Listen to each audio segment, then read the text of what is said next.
Hello everyone, আসসালামু আলাইকুম। সবাই কেমন আছেন?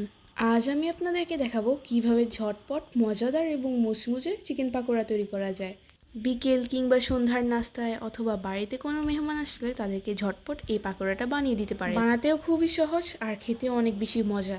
তো এই পাকোড়াটা বানানোর জন্য প্রথমে আমি এখানে নিয়েছি 250 গ্রামের মতো বোনলেস চিকেন। খুব ভালোভাবে পরিষ্কার করে ধুয়ে নিয়েছি।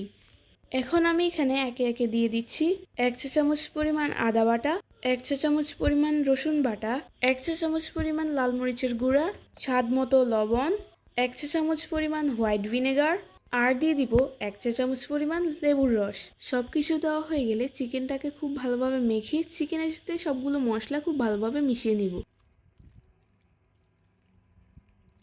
খুব ভালোভাবে মেশানো হয়ে গেলে এটাকে একটা ঢাকনা দিয়ে ঢেকে রেখে দিব 30 মিনিটের জন্য।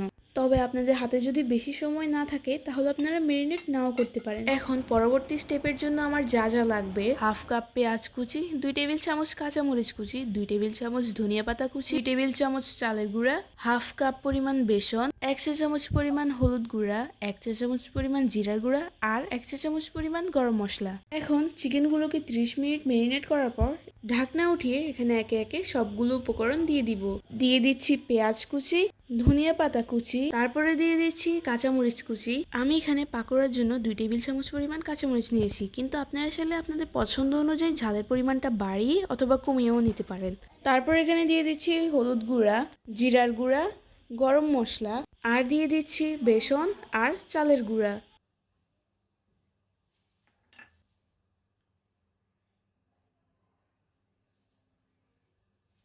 সবগুলো উপকরণ দেওয়া হয়ে গেলে এগুলোকে খুব ভালোভাবে মেখে নিব, যাতে চিকেনের সাথে সবগুলো উপকরণ খুব ভালোভাবে মিশে যায়।